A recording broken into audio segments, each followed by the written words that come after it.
Hi! In front of me is Realme 11 Pro, and today I would like to show you how you can connect it using Bluetooth.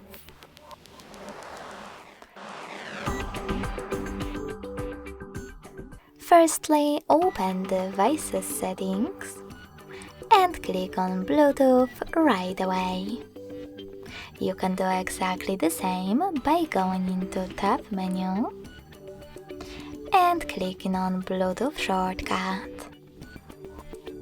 Then selecting More at the bottom.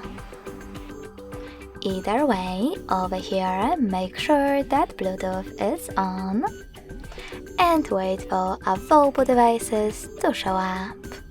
When they do, tap on the one that you wish to connect to.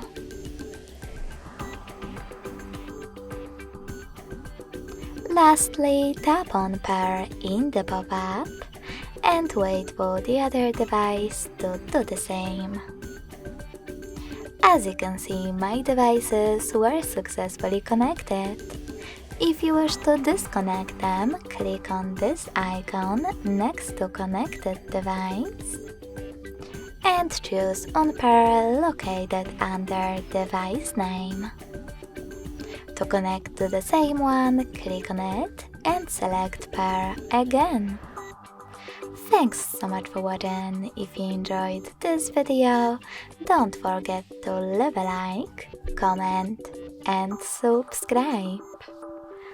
Bye!